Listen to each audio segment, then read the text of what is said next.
Awakmu ngerti gajah? Ya karo. Gajah nek ndelik nang ndi mati kok. Ning alas. Oh gajah ketok buntute, sik ketok. Kebon binatang. Oh alah gajah ketok sirahe. Jero banyu. Alah gajah ketok kupinge. Jero gedhong. Alah gajah ketok sikile. Penangkaran. Alah gajah ketok sak kabeh. Lah sakniki teng pundi? Gajah iku nek Ndelik nang ndelik pundi? nang nggone mall.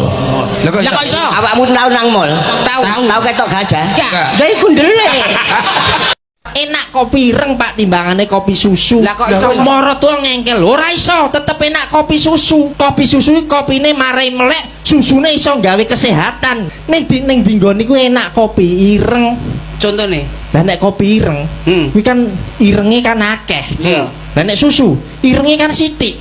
Wis tak omongi kaya ngono kuwi gak percaya, Mas. Moro to mbok ngono. Moro tuh. Ewang ngono Cil. Dok. Iya Mas Tipi. Upama mbara dadi kembang, aku sing dadi tawone. Esuk tak entup, awan tak entup, bengi tak entup, saben dina tak entup terus. Iya urung. Iki kembange gelem. Dok, iya Be, umpama mbara dadi ambulan, aku sing dadi sopere. Lho, mayite kowe. Tak tambah 200 genten ono dadi mayit. Mbak, sampean kok wayu men to? Gelem ora rabi karo bapakku? Kok kamu pinter? Ya kan aku seneng duwe ibu kok sampean.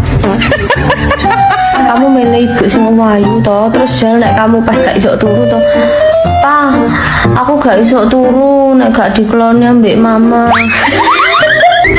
Ya kan penak to. Ora melu ngragati, iso melu ngeloni. Kok pinter? Dancuk. Dadi yo kaya semut sing cilik tapi nek nemu panganan nyeluk koncone.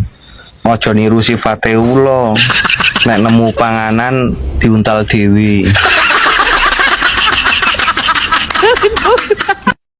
Sebabnya napa wong wedok kok mesti lambene ngoten niku? Sebabnya napa? Karena wedok. Mboten karena lambene loro. Lho, sowan blok masalah piye iki? Sebab wong lanang sak kecap, wong wedok iso 100 kecap. Contone ngaten mawon. Kados jenengan ngeten iki pomane sakit. Wong lanang karo wong wedok loro kuwi beda, Bos. Bedane piye? Lah wong lanang loro ngelu awake, ngelu sirahe, awake panas dilus-lus karo wong wedok gaene kopi. Beres. Ya ampun, bojoku sing paling ganteng dhewe, sesuk sehat ya, ndak nyambut gaene. Beres. Apa meneh dimboi kecupan ngono. Lah selesai wong lanang wis seger waras. Lah wong wedok kok gembreges awake. Awake cas-cas aja digone rumah sakit. Lah terus Dilus-lus dipijeti. Ora usah. Dikecup. Ora usah gawa ning kota, kekno berkah tukono gelang kalung selesai. bedane lanang karo wedok